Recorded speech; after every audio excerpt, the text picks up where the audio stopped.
Et salut les amis, je vous retrouve aujourd'hui pour une nouvelle vidéo et je vous retrouve pour la vidéo de la honte qui tue. En allant sur ma chaîne YouTube, je me suis rendu compte que le dernier point de lecture que je vous ai fait, c'est le point de lecture de janvier, partie 1.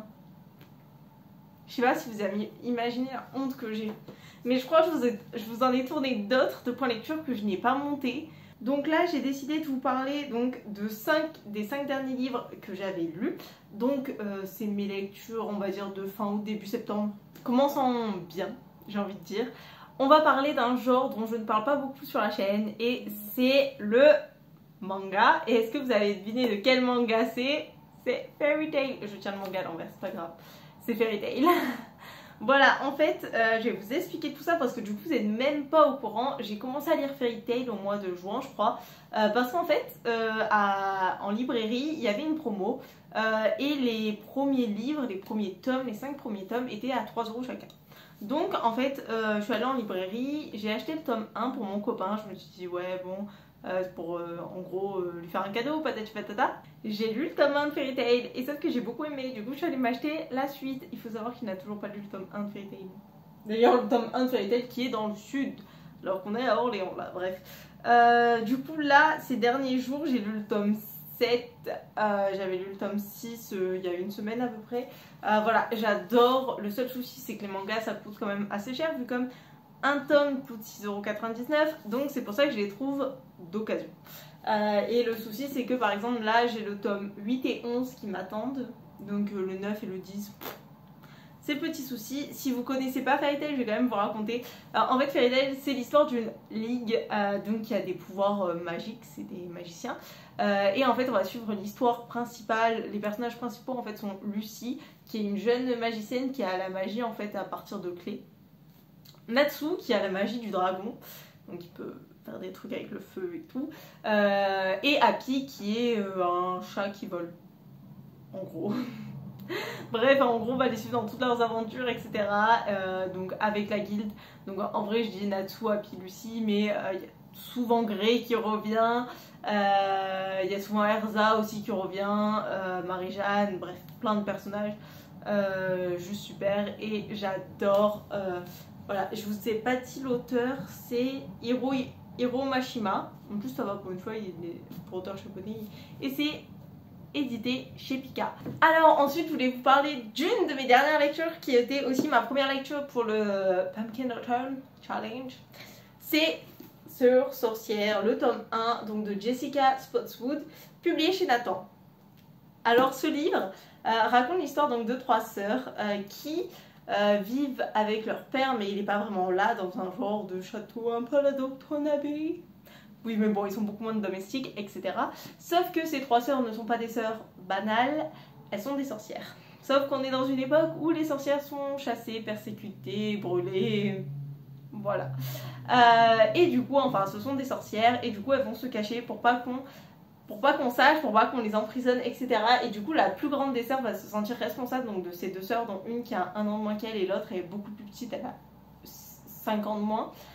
Et en plus donc la plus grande des sœurs arrive à l'âge où on arrive à l'âge adulte, où on doit se marier, où on doit dire si on veut rentrer dans l'ordre des sœurs, donc un peu comme les prêtres, ou se marier avec quelqu'un, etc. Et pour elle ça va être très compliqué. De ce livre j'ai adoré. Je me suis dit dès le début en fait, genre je l'avais pris parce que c'est écrit assez gros. On sait tous que ce genre de livre se lise assez vite, les pages se tournent super vite et tout, c'est vachement cool à lire. Et du coup voilà, j'ai décidé de lire pour ça et au final j'ai adoré. Je pensais pas aimer autant. Je veux le tome 2, je veux la suite, Bref, les personnages sont super attachants, surtout la plus petite des sœurs qui est hyper attachante et la plus grande, moi je me suis énormément reconnue en elle. Voilà, le côté je veux faire attention aux autres, je veux les protéger. Elle a un côté un peu, elle adore la nature, enfin je me suis énormément reconnue en elle. Et après la sœur du milieu, elle est un peu en mode rebelle et tout, voilà. J'ai beaucoup aimé, j'ai adoré, il y a de la représentation LGBTQ+ dedans, il y a de la romance qui est juste trop mignonne. Bref, voilà, même si mon cœur il a penché. C'était pas vraiment un triangle amoureux, je vous rassure.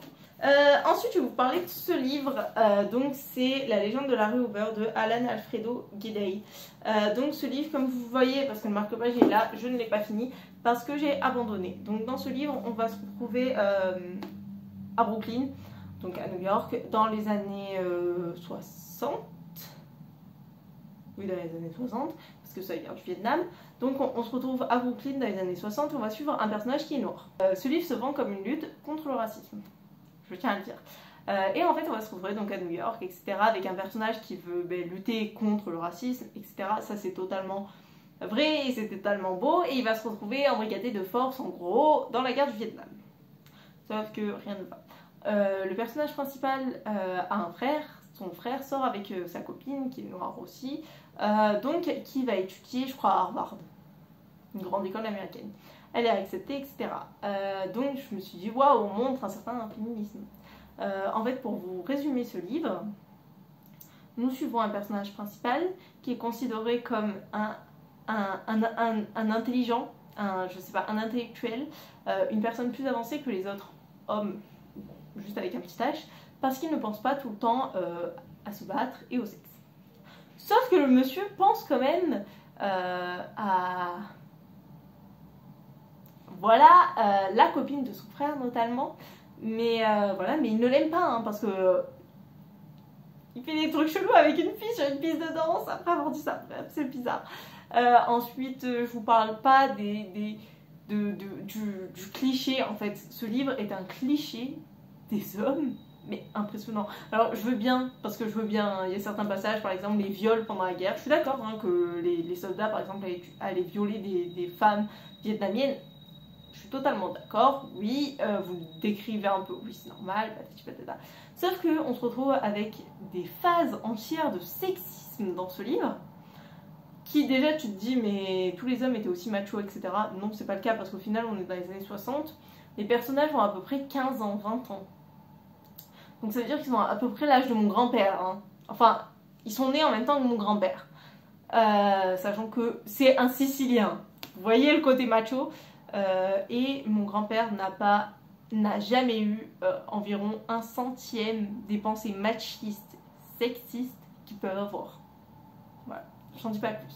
C'est vraiment genre le livre pour vous dégoûter des hommes. Voilà. Et en plus, genre j'avais reçu ce livre en service presse, j'ai écrit ça dans ma chronique, j'ai essayé de l'expliquer et l'auteur m'a envoyé merci pour cette belle chronique, il m'a mis 5 sur 5, je sais même pas s'il a lu la chronique.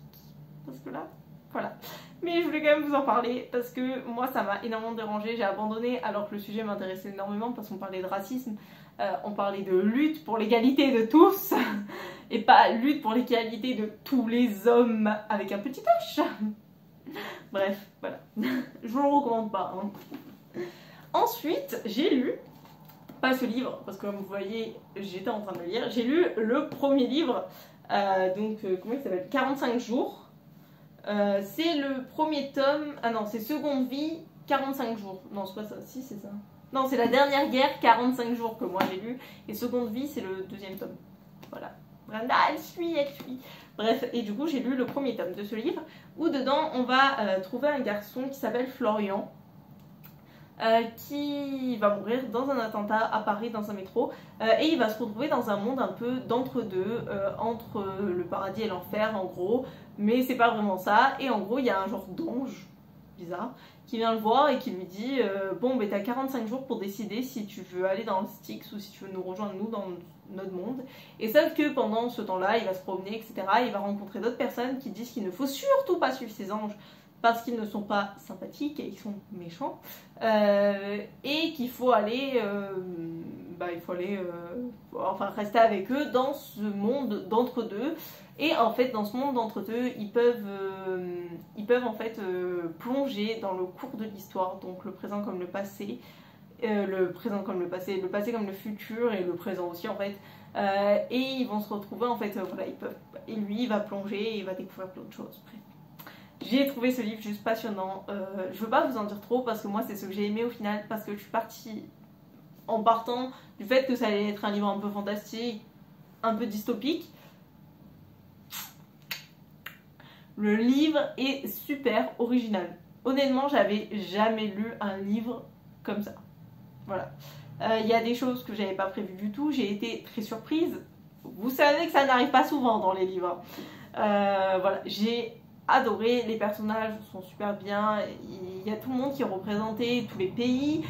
Et le dernier livre dont je vous voulais parler, c'est ce petit livre qui est Mein Kampf, histoire d'un livre, donc de Antoine Wittgenstein, publié chez Champ d'Histoire. Donc dans ce livre, en fait on va avoir des extraits de Mein Kampf et en même temps donc l'auteur va nous expliquer l'histoire de Mein Kampf, vous vous en doutez bien, de comment il a été écrit, mais après aussi comment il a été publié en 1945, mais aussi comment il se retrouve de nos jours dans certains pays comme la Turquie, la Palestine, sur les bancs de toutes les librairies. Je sais pas pourquoi j'ai pris des voix si aiguës pour dire ça.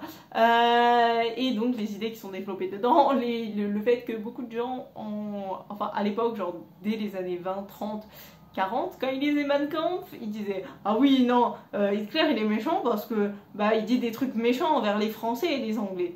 Mais il est pas méchant ce qu'il dit envers les Juifs. Voilà.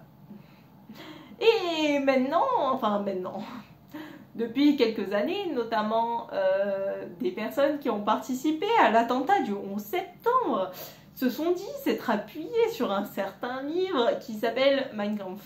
Voilà, je savais pas du tout ça, ça m'a choqué les gars, choqué. Et vous saviez qu'on pouvait acheter Mein Kampf en France?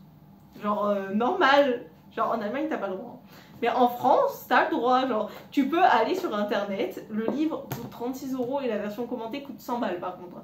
Mais vous allez sur internet, vous tapez Mein Kampf, vous allez sur la Fnac ou deux sites, moi c'est le lieu où j'ai trouvé facilement.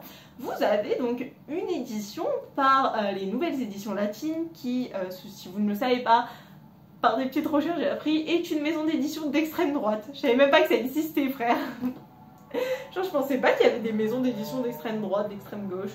Enfin je sais pas, pour moi une maison d'édition c'est genre Pocket Jeunesse, Albin Michel, il y en a ils sont d'extrême droite et d'extrême gauche. Voilà. Bref c'est une maison d'édition d'extrême droite qui ne reverse pas l'argent qu'ils gagnent sur Mein Kampf à des associations juives, ce que toutes les autres éditions, pas toutes, mais une grande majorité des éditions dans le monde, notamment anglaises, américaines, dans des pays qui se respectent un minimum et qui sont pas totalement antisémites, font. Donc ils renversent les fonds à des personnes qui ont souffert de la Shoah par exemple, ou à des mémorials pour la Shoah. Eux ne font pas ça. Ils vendent environ 3000 exemplaires par an de Mein Kampf. J'ai un peu peur des fois. Et en fait, moi ce qui m'a choqué là dans la fin du livre que je suis en train de lire, c'est le fait que Mein Kampf soit hyper répandu dans les mondes arabes. Voilà, et beaucoup prennent ça comme un modèle. J'ai peur les gars, j'ai peur. Non, je dis ça en rigolant, mais vraiment, et surtout qu'en fait ce qui m'a assez choqué, c'est qu'il y a, en fait, comme je vous le disais, en France et notamment en Allemagne, c'est interdit dans le monde d'avoir Mein Kampf. Et en fait, c'est parce qu'ils se sont rendus compte que quand Mein Kampf pouvait être donné à une majorité de personnes, et ben les personnes votaient plus extrême droite et il y avait plus de monde qui allait dans les camps néo-nazis, enfin qui est dans le camp néo-nazi. Et là je me suis dit, parce qu'en fait dans tout le livre on nous l'explique, et en vrai quand vous lisez des extraits de Mein Kampf vous le voyez direct. Ok, Hitler c'était un très grand orateur, mais c'était pas un très grand écrivain, loin de là. Surtout que la traduction française elle date des années 30, donc ça pique un peu les yeux. Donc vous voyez. Et du coup je me suis dit je pense pas que les gens soient là en mode, c'est pas comme si c'était vraiment quelqu'un qui a de la poigne quand il vous parle, enfin si un peu comme c'est Hitler, mais vous voyez genre si c'est pas un bon écrivain, mais c'est pas un bon écrivain quoi. Sauf que les gens sont assez donc je me dis en fait c'est qu'il reste une grosse base de population qui est quand même antisémite pour adhérer aux propos d'Hitler aussi facilement, ou les personnes sont faibles en fait, je sais pas. Je sais pas, franchement, je sais pas. Mais, autrement dit, si un jour vous avez un exemplaire de Mein Kampf que vous voulez jeter à la poubelle, envoyez-le moi, parce que moi, un jour, je voudrais trop lire ce livre. Je vous jure. Genre là, j'ai regardé, ça coûte une blinde. Je vais essayer de le trouver en version e-book, parce que j'ai un exposé à faire sur les femmes dans l'Allemagne nazie, et je voudrais savoir s'il parle des femmes dans Mein Kampf. Parce que ça, on n'en parle jamais. On dit, machin, les hommes, les Aryens, machin, machin. Oui, bon, je pense qu'il dit que les femmes aryennes doivent faire des gosses, et les femmes juives, ne doivent pas en faire. Peut-être. J'espère que ce point lecture vous a plu. Venez me parler en commentaire, que ce soit sur Inégalité homme-femme, alors qu'on essaye de parler d'égalité raciale, ou Mein Kampf. Je trouve que c'est très racisme dans mon truc. Non, il y a que deux livres qui parlent de ça, bref, c'est pas grave. Bref, moi j'ai adoré vous faire cette vidéo, je vous dis à plus dans le bus.